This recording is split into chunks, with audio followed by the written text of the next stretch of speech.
அண்மை செய்தி தேர்தல் ஆணையர்கள் நியமன சட்டத்திற்கு தடை விதிக்க கோரிய வழக்கு உச்சநீதிமன்றத்தில் நாளை மறுநாள் விசாரணைக்கு வரவுள்ளது. பற்றிய மேலும் விவரங்களை செய்தியாளர் வெங்கடேசன் விவரிக்க கேட்கலாம். வணக்கம் வெங்கடேசன், இந்த வழக்கு குறித்தான முழுவதும்.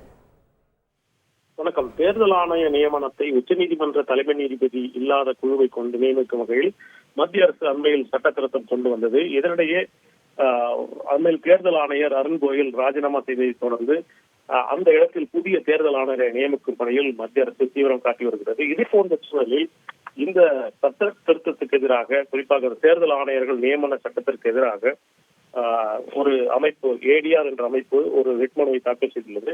இந்த சட்டத்திற்கு தடை விதிக்க கோரியும் இந்த சட்டத்தை அமல்படுத்தக்கூடாது என தெரிவித்தும் அந்த மனு என்பது தாக்கல் செய்யப்பட்டுள்ளது. இந்த மனு அவசரமாக விசாரிக்க கோரி உச்சநீதிமன்ற நீதிபதி சஞ்சீவ் கண்ணா தலைமையிலான அமர்வு முன் அமைப்பின் சார்பில் மூத்த வழக்கறிஞர் பிரசாந்த் பூஷன் முறையிட்டார். இது தொடர்பாக தலைமை நீதிபதியிடமிருந்து தகவல் கிடைக்கப்பட்டுள்ளதாகவும் இந்த மனுவை நாளை மறுதினம் பட்டியலிட தெரிவித்துள்ளதாகவும் அவர் இந்த தகவலை தெரிவித்தார். இதன்படி இந்த மனு நாளை மறுதினம் விசாரணைக்கு வரவுள்ளது. அதற்குள் தேர்தல் ஆணையர் நியமிக்கப்பட்டு விடுவாரா அல்லது உச்சநீதிமன்றத்தின் உத்தரவுக்காக மத்திய அரசு காத்திருக்குமா என்பதை நாம் பொறுத்திருந்தான் பார்க்க வேண்டும். விரிவான விவரங்களுக்கு நன்றி வெங்கடேசன்.